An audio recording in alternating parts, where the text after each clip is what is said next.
I have a quick question to ask you today, which is, how are you managing blog posts that you wrote 3 months, 6 months, a year ago on your website?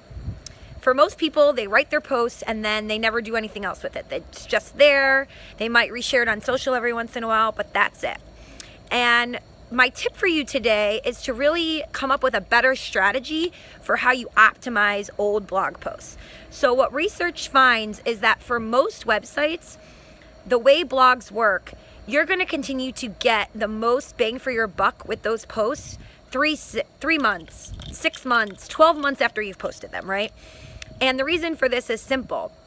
The longer your content has been up, the more chance for people to find it online, the more links that can link back to it. So over time, that content is going to continue to rank higher and higher.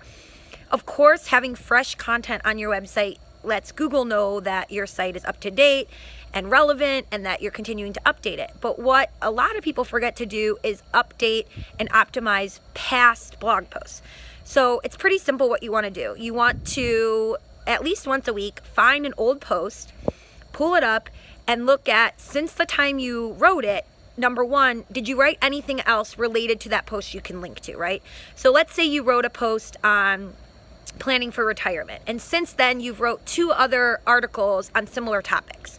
You would add those with links from this old post, right? So now you have links to your fresher content from this old post. Maybe there was some sort of rule or statistic that you had listed back a year or 2 years ago when you wrote it, and you can update it with fresh information. Go ahead and swap that out.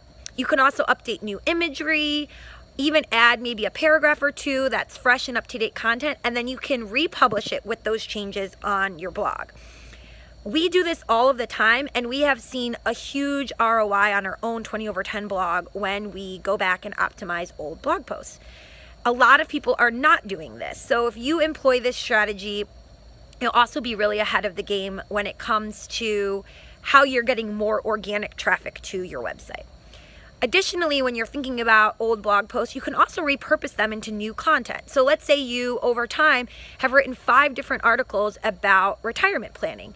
You could take a little blurb from each one, link to it, and create a roundup post on your blog that you publish as fresh content this month, right? So it might be the 5 must-read articles on retirement planning from Samantha Russell Financial Group. And so now it's a new blog post that has new links within it, but you're just linking back to your old content. So if you're not optimizing and repurposing your old blog post, you definitely should start. If you have questions for how you can best do this, drop a comment below and we'll be happy to answer them.